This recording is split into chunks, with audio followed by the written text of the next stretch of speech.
नमस्ते दोस्तों, आज की कहानी है हमारी ससुराल में बहू या नौकरानी। शर्मा जी की पत्नी शशि अपने छोटे बेटे की शादी को लेकर बहुत परेशान थी। कितनी सारी लड़कियों की फ़ोटो देखी, लेकिन एक भी लड़की उन्हें अपने बेटे के लिए बहू के रूप में पसंद नहीं आ रही थी। थोड़े दिन पहले शशि अपनी बहन के घर एक गोद भराई के एक छोटे से फंक्शन में गई। उन्होंने वहाँ एक लड़की देखी। उनको वह लड़की बहुत अच्छी लगी। उन्होंने घर आकर सबको बताया। सबने कहा ठीक है, बात को आगे बढ़ाते हैं। उन्होंने कुछ रिश्तेदारों से पता कर लड़की के माता पिता से बात की और लड़की की तस्वीर मांगी। अपने परिवार को दिखाने को और मिलने का समय तय किया। लड़की के पिता ने लड़की की फ़ोटो व्हाट्सएप पर भेज दी। जैसे ही शशि जी के पति विनोद और बेटा कुणाल दुकान से आए, शशि जी ने उन्हें फ़ोटो दिखाई और बोली, मुझे यह लड़की बहुत पसंद है, मैं इसको ही अपने घर की बहू बनाऊंगी। इतना सुनकर कुणाल को गुस्सा आ गया। कुणाल ने कहा, मम्मी, आपने अपने मन से मेरी शादी तय कर दी। क्या आपने मुझसे एक बार भी पूछना ज़रूरी नहीं समझा और सीधे लड़की देखी और शादी फिक्स कर दी? और तो और लड़की देखने के लिए हाँ कर दी। एक बार भी पूछ लिया होता मुझे लड़की पसंद है या नहीं। तभी कुणाल के पिता बोले, बेटा, इसमें तुम्हें क्या पूछना? क्या हम तुम्हारे लिए गलत लड़की का चयन करेंगे? और अगर ऐसा करना होता तो कब का कर चुके होते। तुम्हारी माँ ने पता नहीं कितनी सारी लड़कियों का फ़ोटो देखने के बाद इस लड़की को पसंद किया है। कुणाल ने साफ साफ कह दिया, मुझे शादी नहीं करनी है। यह सुनकर कुणाल अपने कमरे में चला गया। कुणाल जब अपने कमरे में चला गया तो कुणाल की बड़ी भाभी कामनी कमरे में आ गई और बोली, क्या बात है कुणाल, अच्छी तो लड़की है, क्यों मना कर रहे हो शादी करने से? कुणाल ने भाभी से कहा, मैं एक लड़की से प्यार करता हूँ और उसी से शादी करना चाहता हूँ। भाभी ने कहा, देवर जी, अगर ऐसी बात थी तो पहले बता देना चाहिए था ना। माँ जी कब से परेशान थी आपकी शादी के लिए, कहाँ कहाँ नहीं लड़कियाँ देखी। कुणाल ने कहा, अगर कोई मुझसे पूछे तब तो बताऊँ ना। क्या मैं अपने आप से कहूँ कि मैं शादी करने जा रहा हूँ? कुणाल की भाभी कामनी ने जाकर अपनी सास से कहा, कुणाल किसी लड़की से प्यार करता है और वह उसी से शादी करना चाहता है।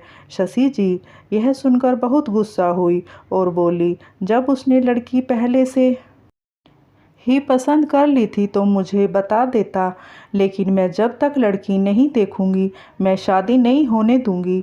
तो कुणाल ने अपनी गर्लफ्रेंड कृतिका को अपने घर वालों से मिलवाया। कुणाल के घर वालों को कृतिका पसंद आ गई। मिलने के बाद शशि ने कुणाल से कहा, देखो, तुमने लड़की तो पसंद कर ली, हम शादी भी करने के लिए तैयार हैं, लेकिन बिना दहेज के नहीं करेंगे।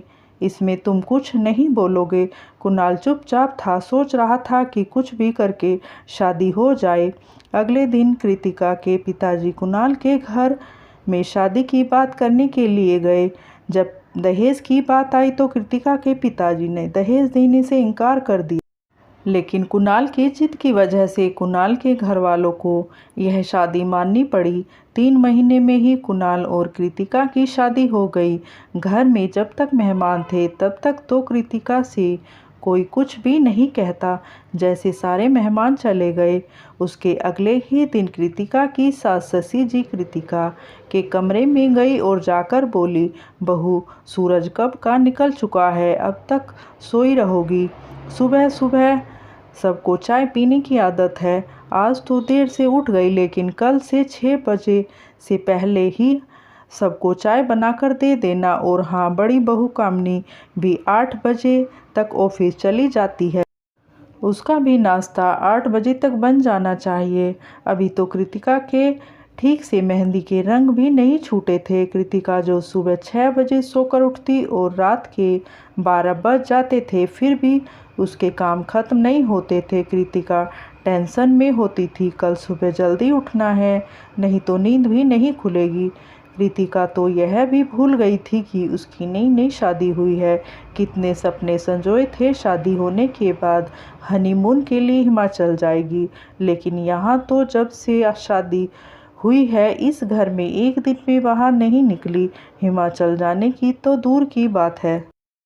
कभी कभी तो वह सोचती थी कि इस घर में बहू के रूप में आई है या एक नौकरानी के रूप में। क्या लड़की की शादी इसलिए होती है कि वह मायके से ससुराल जाकर एक नौकरानी बन जाए?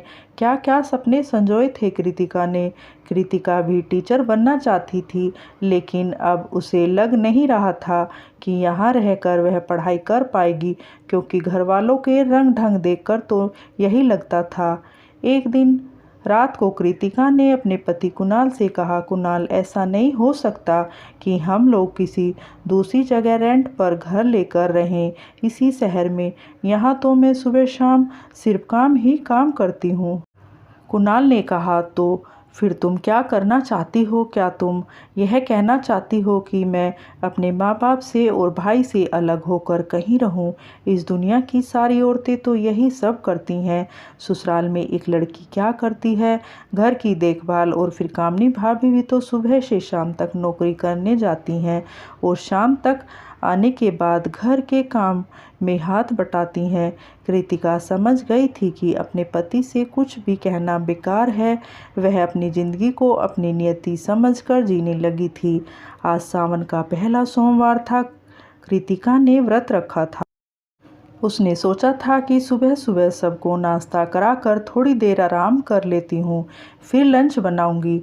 अभी कृतिका बिस्तर पर ही लेटी थी, तभी कृतिका की सास की आवाज़ आई, बहू जरा 2 कप चाय लेकर आना, और हाँ, बेकरी वाला बिस्किट भी लेते आना। कृतिका ने सुबह से कुछ नहीं खाया था। पूरे शरीर में थकान हो गई थी और सर में भी दर्द से उसका बुरा हाल हो गया था। लेकिन इस घर में कृतिका का दुख दर्द भी कोई समझने वाला नहीं था। कृतिका जैसे ही चाय लेकर अपने सास के कमरे में पहुंची, कृतिका की सास किसी मंदिर के घंटे की तरह जोर जोर बजने लगी। तुम्हारे मायके वालों ने कौन सा मेरा घर भर दिया जो रानी की तरह अपने रूम में आराम कर रही हो? बड़ी बहू को देख तो, इतना ज़्यादा दहेज लेकर आई, ऊपर से नौकरी भी करने जाती है। महीने के आखिर में आधे तनख्वाह का पैसा मुझे दे जाती है। बहू हो तो बड़ी बहू जैसी। शादी से पहले तुमने कहा था मास्टर डिग्री लिया है। तुम्हारे मास्टर डिग्री का क्या फ़ायदा जब एक भी रुपया कमा ही नहीं रही हो? इतना सुनकर कृतिका की आंखों से आंसू टप टप कर जमीन पर गिरने लगे। कृतिका ने रूधे हुए गले से बस इतना ही कहा, माँ जी, आज सावन का पहला सोमवार था, इसलिए मैंने व्रत रखा हुआ था। सिर में दर्द हो रहा था, इसलिए थोड़ा आराम करने चली गई थी। कृतिका के कमरे से बाहर जाते ही शशि जी की सहेली ने कहा, आजकल की बहुओं का यही हाल है, बहानेबाजी करती रहती हैं जिससे कोई काम न करना पड़े। एक हमारा ज़माना था, सास को एक बार भी टोकने का मौका नहीं देते थे, और आजकल की बहुएं झट से जवाब दे देती हैं। आज कृतिका के आत्मसम्मान को ठेस पहुंची थी। उसने मन में सोच लिया कि बस अब बहुत हो गया, अब वह भी जॉब करेगी। आखिर उसने भी तो पढ़ाई की थी। आज मेरी जेठानी भी जॉब करने जाती है तो उनको सब इज्जत से बात करते हैं। शाम होते ही जैसे ही कृतिका की जेठानी काम से आती थी तो कृतिका तुरंत पानी और चाय बनाकर देती थी। आज कृतिका की जेठानी घर पर आई, लेकिन कृतिका न ही पानी और न ही चाय देने आई। कृतिका की जेठानी को जब उसकी दौरानी कहीं नहीं दिखाई दी तो वह उसके कमरे के अंदर चली गई। अंदर जाकर देखा तो कृतिका अपने बेड पर सोई हुई थी और रो रही थी। कृतिका की जेठानी ने कृतिका को अपनी गोद में लेकर कहा, क्या हो गया बहन, क्यों रो रही हो? कृतिका ने दोपहर की सारी बातें अपनी जेठानी को बता दी।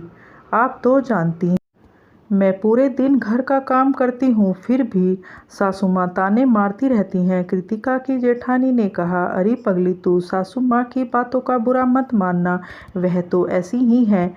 मैं भी जब नई नई शादी करके आई थी तो मेरे साथ भी ऐसा ही हो रहा था, लेकिन उसके बाद मेरी नौकरी लग गई और फिर घर में मुझे टाइम ही कहाँ रहता है कि मैं रहूँ। मैं तो कहती हूँ कि तू भी नौकरी करो। मेरे ऑफिस में ही एक एम्प्लॉय का पद खाली है, तनख्वाह तो ज़्यादा नहीं दे पाएंगे, लेकिन तुम कहो तो बात करूं। कृतिका ने एक पल में ही हाँ कर दिया, क्योंकि अब वह भी आत्मसम्मान से जीना चाहती थी। कृतिका की जेठानी ने उसी समय ऑफिस के हेड को फ़ोन लगाया और बताया कि मेरी देवरानी है, आप कहो तो कल इंटरव्यू के लिए साथ लेकर आऊं। ऑफिस के हेड ने हाँ में जवाब दिया। अगले दिन कृतिका इंटरव्यू देने गई और ऑफिस में उसका सिलेक्शन हो गया। फिर क्या था, वह भी अपनी जेठानी के साथ ऑफिस जाने लगी। कृतिका की जेठानी और कृतिका जल्दी जल्दी घर वालों के लिए नाश्ता बनाते और फिर एक साथ ही ऑफिस चले जाते। अब दोनों देवरानी जेठानी मिलकर साथ रह रहे थे।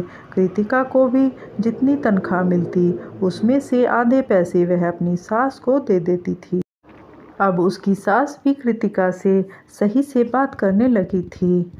दोस्तों, अगर कहानी अच्छी लगी है तो लाइक करना और हमारे चैनल को सब्सक्राइब करना। धन्यवाद।